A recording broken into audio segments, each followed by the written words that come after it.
नमस्कार साथियों, स्वागत है आपका तोमर जी स्पर्श पर। साथियों, आज हम इकट्ठे हुए हैं कुछ चर्चा के लिए। आज आपसे जो बात करनी है वो थोड़ा सा पढ़ाई से संबंधित तो है ही, क्वेश्चन से संबंधित तो है ही, लेकिन कुछ सोचने वाली बातें हैं। जैसे कि हम लोग देखते हैं कि कोई भी दो सेनाओं के बीच युद्ध होता है या पुराने समय में किन्हीं दो राजाओं के बीच युद्ध होता है, तो युद्ध तो होता ही है। एक राजा की उसमें विजय होती है, एक राजा की उसमें पराजय होती है। कुछ समझौते होते हैं, कुछ नियम होते हैं जिनके तहत दोनों के भी समझौता कराया जाता है और उसके बाद उसको यथावत स्थिति में रख दिया जाता है। लेकिन अगर किसी की चर्चा नहीं होती है तो वो चर्चा नहीं होती है उनके महान रणबांकुरों की। जैसे आप इतिहास से उठाकर देखें तो जब महाभारत का या रामायण महाभारत का जब युद्ध हुआ तो एक तरफ कौरवों की सेना थी और एक तरफ पांडवों की सेना थी।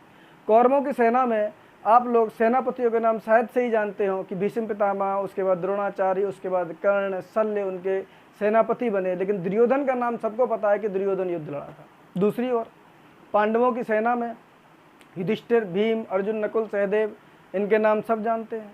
लेकिन इनके एक सेनापति भी थे जिनका नाम धृष्टद्युम्न था। इनके बारे में लोग नहीं जानते हैं।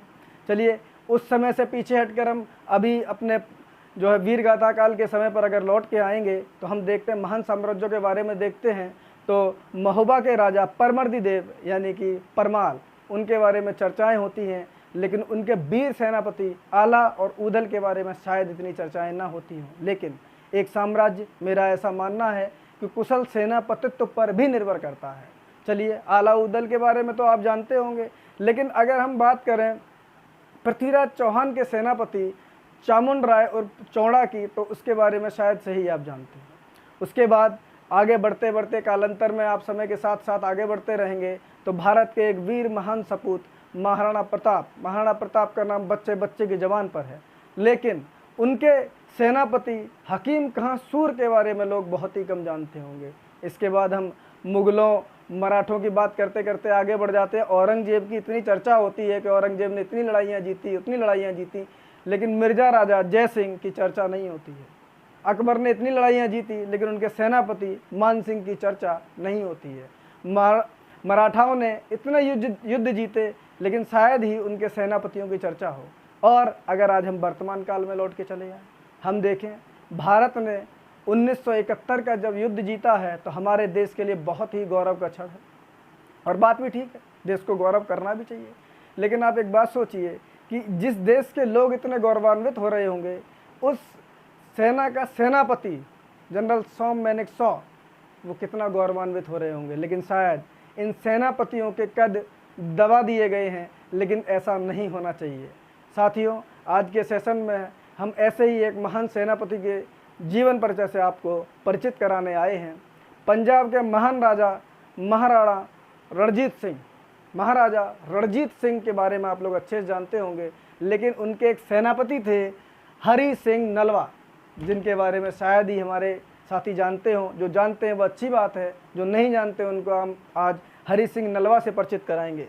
साथियों, हरि सिंह नलवा ऐसा व्यक्तित्व था, आप देखते होंगे आपने अफगानिस्तान को, तो ये तो हमारे सब सामने की बात है कि भाई यूएसएसआर अफगानिस्तान में आया, अफगान के तालिबानों ने उसको पीट के भगा दिया।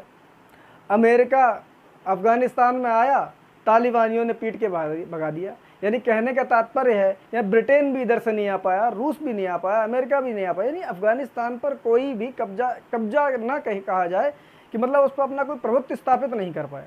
लेकिन आपको जान के आश्चर्य होगा कि हरि सिंह नलवा जो थे वो अफगान विजय कर चुके थे। अफगानिस्तान के काफ़ी क्षेत्रों पर इन्होंने अधिकार कर लिया था। महाराजा रणजीत सिंह के नेतृत्व में इन्होंने अधिकार कर लिया था। एक अंग्रेज हेनरी ग्रिफिन ने इनको खालसाजी का चैंपियन कहा है। देखिए, ये बहुत बड़ी बात है, एक सेनापति को हेनरी ग्रिफिन ने खालसाजी का चैंपियन कहा है।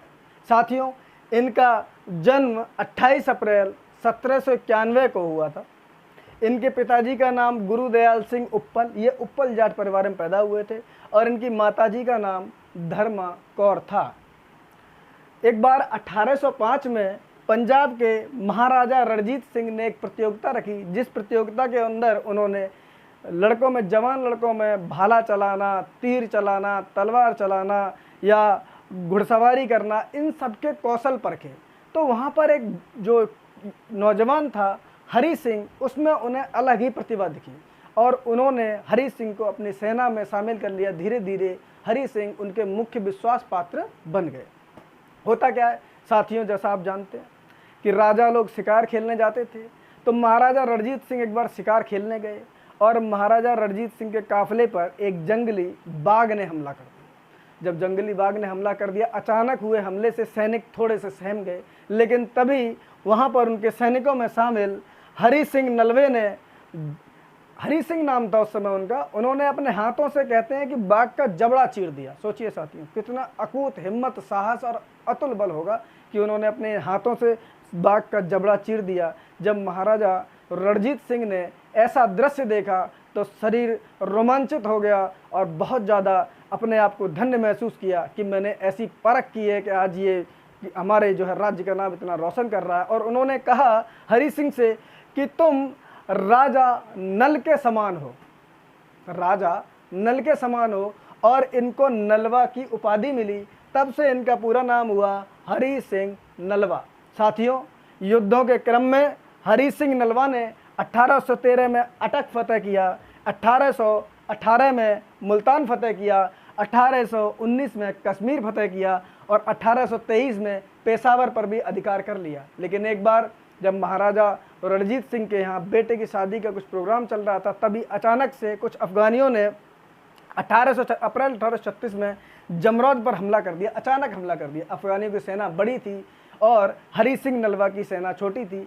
प्राणघातक हमले, ऐसा हमला हुआ कि हमला इतना प्राणघातक था कि हरी सिंह नलवा बुरी तरह घायल हो गए। लेकिन उन्होंने अपने जो सेनापति, जो साथी थे महान सिंह, उनको आदेश दिया कि मेरे सैनिकों को ये तब तक ना बताया जाए कि मैं मर चुका हूँ, कि जब तक महाराजा रणजीत सिंह की ओर से दूसरी सेना ना आ जाए। साथियों, कितना स्वामी भक्त, देशभक्त व्यक्ति हैं हरी सिंह नलवा, जो व्यक्ति मरते समय भी अपने देश की, अपने राज्य की, अपने राजा की चिंता कर रहा है। उन्होंने अपने साथी मान सिंह से देखिए क्या कहा। उन्होंने कहा कि मेरे मृत्यु का समाचार मेरी सेना को न देना, नहीं तो उनका मनोबल बहुत ज़्यादा गिर जाएगा। और साथियों, सरदार महाराजा रणजीत सिंह की सेना, सिख सेना डटी रही और उन्होंने अफगानियों का जमकर मुकाबला किया।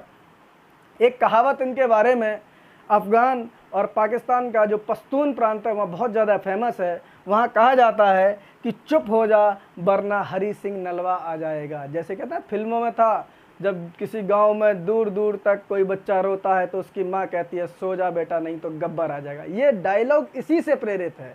जब अफ़गानिस्तान में बच्चा, अफ़गानिस्तान का जो पश्तून क्षेत्र है उसमें जब बच्चा ज़्यादा रोता था तो उनकी माएँ उनसे कहती थी कि बेटा चुप हो जा नहीं तो हरी सिंह नलवा आ जाएगा। साथियों, अगले संडे को यानी रविवार को हम आपके साथ एक नई तारीख के साथ उपस्थित होंगे। तब तक के लिए बहुत बहुत धन्यवाद।